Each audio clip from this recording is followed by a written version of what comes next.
Are you interested in what Gunsmoke star Ken Curtis did after he stopped playing the famous Festus Haugen? He made millions of people laugh and feel tough, but his real-life story was full of twists and turns, an empty house, family problems, and a lot of money that he left behind. How did his wife and kids really get away, and how did his sad death happen? Don't miss this chance to learn about Ken Curtis's amazing journey in Hollywood and the mystery surrounding his last years, as well as Ken Curtis's empty home. An abandoned house on top of a hill is surrounded by tall trees and overgrown bushes. It holds the faint sounds of Gunsmoke, star Ken Curtis's life. This old, empty house was once a nice place for family and friends to gather. Now, it just stands there as a scary memory of the past. The wooden beams and roof that are falling apart on the outside of the building tell a story of time and carelessness. Even though the house is falling apart, it still has the air of a man who made Hollywood what it is today. Inside, the grand entrance gives you a taste of how charming it used to be. Old wooden doors, dusty furniture, and other things that show a life that was lived are all over the place. The worn-out rugs and peeling paint make you think of things you've forgotten. It used to be a house where people laughed, played music, and lived with a TV star whose rough charm made him a fan favorite. This second room downstairs is worn out from use, but it still has hints of how elegant it used to be. The dingy walls are lit up by natural light that comes in through the large sash windows. A small bathroom is accessible through a door next to the fireplace. Its simple features are now relics of a different time. Ken Curtis's house was more than just a safe place to stay. It showed how he went from being a kid from a small town in Colorado to becoming a famous movie star. Similarly, the building materials came from an older building. This is similar to how Curtis changed his career from being a singer in the Sons of the Pioneers to a famous character on Gunsmoke. This house would have been warm and full of music when it was at its best. Born Curtis Wayne Gates in 1916, Curtis grew up on a ranch but was interested in show business. From radio and movies to his most famous part as Festus Haugen, he had a long and interesting life. He shared his life at home with his horse trainer wife, Tori Ahern Curtis, who was by his side until the end. Curtis stayed close to family and friends, leaving behind a legacy that went beyond his success in Hollywood. He and his wife never had children. The house tells the story of a good life when you look around it. Shelves that are still full of old books show that the person has always been interested in learning. A chandelier hangs there, a little off-center, as if it were stuck in time. The cozy kitchen, which is now worn out and broken, was probably a busy place where people told stories over food. Here is the hallway on the second floor. The walls and ceiling are covered in rough wooden paneling, which gives the room a classic beauty despite its age. He lived a simple life, and his house is a mirror of that. It was full of stories. Curtis was in a lot of music videos, movies, and TV shows, but he was best known for his part as Festus Haugen on Gunsmoke. He grew up in a home that taught him to work hard and not give up. His father, Dan Gates, was a sheriff, so Ken got to see directly the tough cops he would grow up to play on screen. Before it fell apart, this upstairs room may have been a peaceful place for Curtis to relax after long days on set. The room. It's in bad shape, but its big windows and classical proportions give it a hint of how grand it used to be. The walls and roof are damp and peeling, which is a sign of years of neglect, a lot like forgotten parts of Hollywood's golden age. Curtis stayed grounded throughout his work and never lost touch with where he came from. He dealt with the ups and downs of life with the same toughness that his Gunsmoke character did on the dirty streets of Dodge City. Festus was known for his rough and tumble sense of humor, but Curtis was a classy man who loved music very much. His early years as a singer in the Sons of the Pioneers shaped his career as an artist. His love of Western stories and his smooth baritone voice came together in this work. Curtis was like this house. He was more than what he seemed to be. The large windows give you a view of the scenery outside, once a quiet place for a man who had been famous for decades to go. The porch, which has been used for many years, was probably a peaceful place for him to think about a good life. It's interesting that this land has historical value that goes back before Curtis's time. They may have camped on this hill the night before the fight of Columbus, which was the last major land fight of the Civil War in 1865. An apt link for a man who would later play the Old West in one of the most popular TV shows in the United States. This is a nice place to relax and think. You can picture Ken Curtis enjoying the peace and quiet while sitting in a rocking chair like this one. Even though the roof is falling apart and the windows are broken, this open room must have been a nice place to relax. Just like Curtis, who played Festus Haugen on Gunsmoke, he found comfort in the wide open spaces of the West that he played on screen so often. This place could get back to its old beauty with a little work. The rounded corner of this house and the curved porch that goes around it make for a great view of the scenery. Over time, vines have started to grow up the brick walls and take back parts of the house that were left to nature. But when it was at its best, this would have been a calm and peaceful spot. Curtis's own life was full of ups and downs. He played a rough-and-tumble cowboy, but he was also a great singer and artist. He was the lead singer for the Sons of the Pioneers, one of the most famous Western music groups of all time, before Gunsmoke. It must have been nice to sit in the swing chair on the downstairs porch and watch the birds and listen to the wind blow through the trees. The wood is now worn and weathered, and the light posts are rusty, and the windows didn't have glass. In this way, it shows how time moves on, leaving behind traces of the people who used to live here. In later years, Curtis continued to honor the American West by acting in Western movies, and even making his own. He always loved telling stories, whether they were in songs, movies, or TV shows. Like his work, this house has seen better days, but its spirit lives on. It's interesting that the land this house is on has a long past. It is thought that Union troops camped on this hill the night before the fight of Columbus in 1865, which was the last major land fight of the Civil War. It was a fitting setting for a man who spent his life making the Wild West come to life. This house is now a reminder of a different time, like how Ken Curtis helped define the Western. Even though it's old, its story goes on, just like Curtis's legacy does in the hearts of those who grew up watching Gunsmoke. What does Ken Curtis make? Before he died on April 28, 1991, Ken Curtis had a successful career and was remembered in movies and TV shows. He was worth about $5 million, 0 cents, at the time of his death.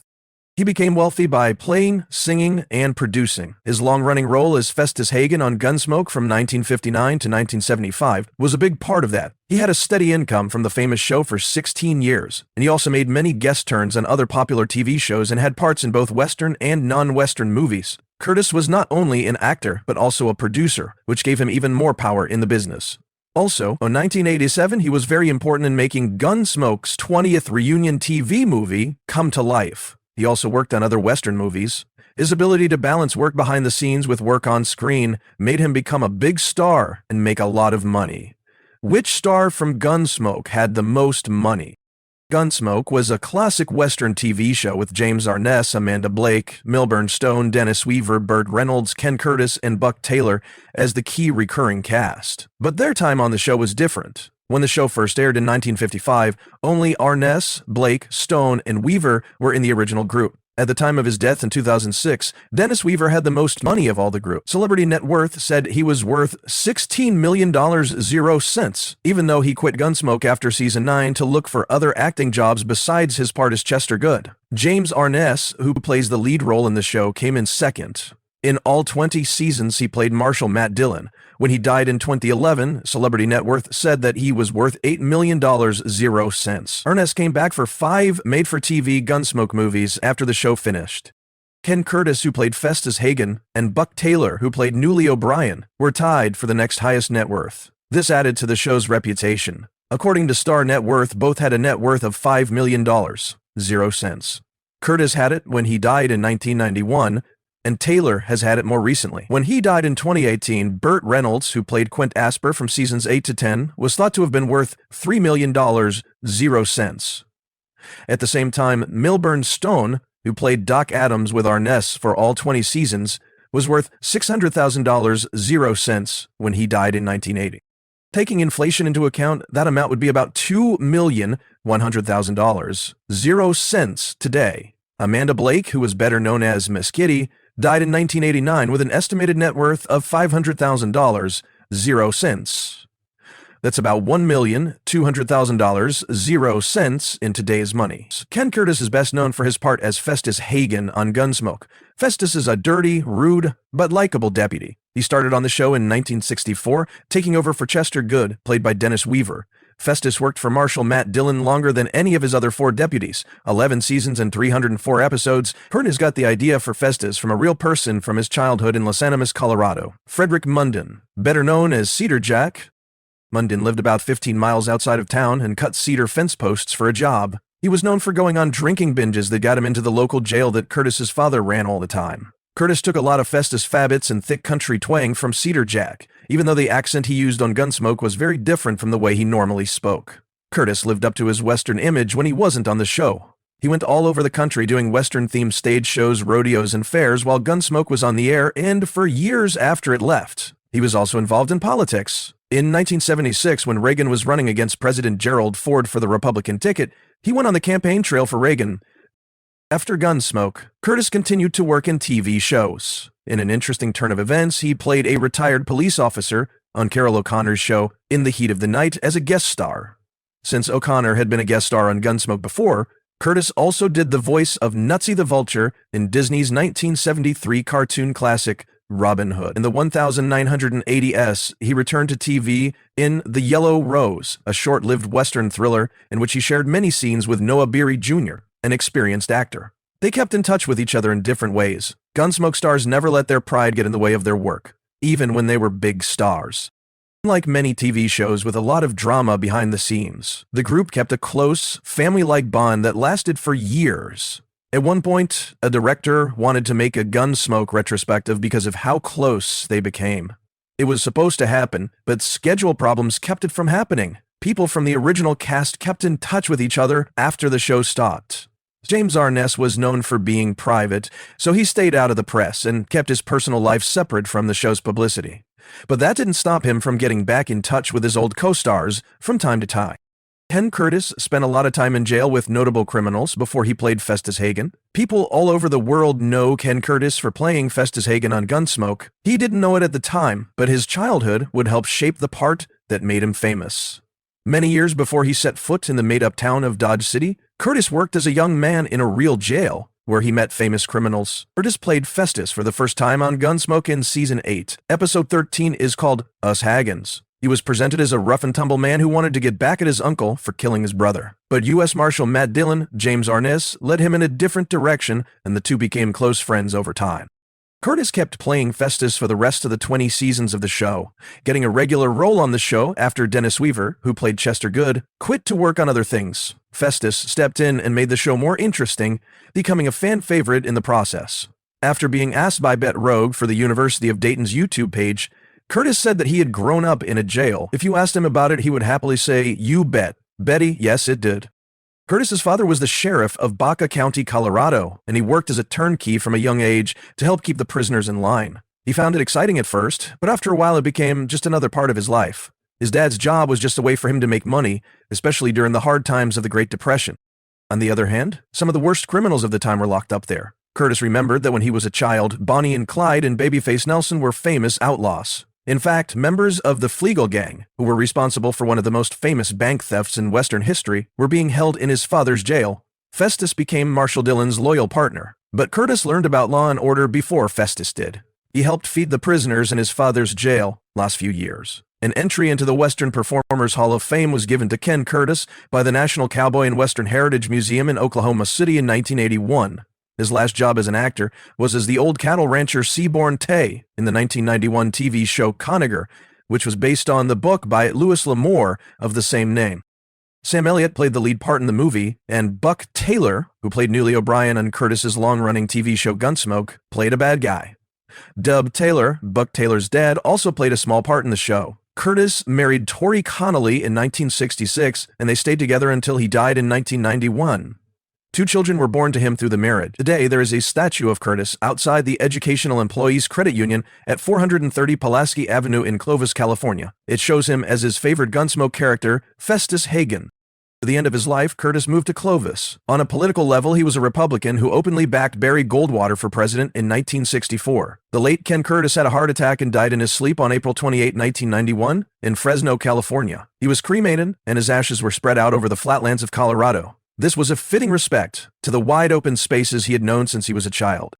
Fun things about Ken Curtis got the idea for Festus Hagen from a real person named Cedar Jack. The drifter who lived on the edge of town and often ended up in his dad's jail became known to Curtis as he grew up. There was a character named Cedar Jack who was a mix of Andy Griffith from the Andy Griffith shows, Ernest T. Bass, and Otis Campbell. He was rough around the edges, but easy to remember. His nasally twang and unique ways of acting stuck with Curtis, who used them in his role as Festus. Curtis had a successful music career before she became a Western TV star. She even filled in for some famous artists. He became a singer with the Tommy Dorsey Band in the early 90s. 940S, Frank Sinatra used to play the part that he was taking over. Soon after, he switched to country music, and in 1949, became the lead singer for the Sons of the Pioneers.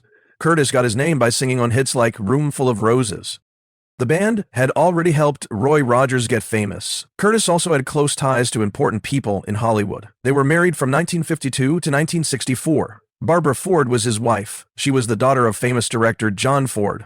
Ford often used Curtis in his movies. Ford is known for creating the American Western genre with movies like Stagecoach and The Searchers. Curtis was in many Ford movies, including Mr. Roberts, The Winds of Eagles, The Last Hurrah, Two Roads Together, and many more. He often starred with John Wayne. Curtis moved to Clovis, California, in Fresno County later in life. His memory lives on today in the form of a statue, as well as Gunsmoke. People who went to the Educational Employees Credit Union in Clovis will see a statue of Festus Hagen standing tall behind a short black fence. It's a fitting honor to the actor who played the part. This show is now over. Thanks for being here with us.